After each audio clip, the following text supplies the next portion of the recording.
نماز سے متعلق آج کا سوال یہ ہے کہ اگر کوئی شخص نماز کو دل ہی دل میں اگر پڑھ لیتا ہے، قرآن کی تلاوت ہو یا تسبیحات ہو، سجدے کی یا رکوع کی، تو کیا ایسا کرنا صحیح ہے، اس کے لیے درست ہے، یا اس کے لیے ضروری ہے کہ وہ آواز سے پڑھے؟ تو اس سوال کے جواب میں علماء کرام کچھ اس طرح وضاحت فرماتے ہیں، اس کے لیے ضروری ہے کہ وہ آواز کے ساتھ، اتنی آواز کے ساتھ پڑھے کہ وہ خود سن سکے، اور ساتھ میں زبان کو بھی حرکت دے اور اسی طرح ہونٹوں کو بھی حرکت دیتے ہوئے پڑھے۔ اس لیے اگر آپ نے صرف تلاوت دل ہی دل میں اگر کی تو اس سے حروف ادا نہیں ہوں گے، قرات کا جو رکن ہے وہ ثابت نہ ہوگا،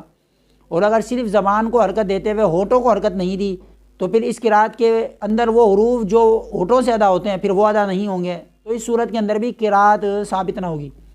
اور قرات کرنا یہ رکن ہے، تو رکن کے مفقود ہو جانے کی وجہ سے نماز واجب الادا ہو جائے گی۔ تو لہٰذا نماز کے وقت اس چیز کا خیال رکھیں کہ نماز میں اتنی آواز ہونی چاہیے کہ جس سے بندہ وہ اپنی آواز کو خود سن سکے، تاکہ رکن پورا ادا ہو سکے اور نماز میں کوئی خلل واقع نہ ہو۔ اللہ تبارک و تعالی سے دعا ہے کہ اللہ تبارک و تعالی ہمیں احکام شرع سمجھنے، اس پر عمل کرنے کی توفیق عطا فرمائے۔ وما علینا الا البلاغ المبین۔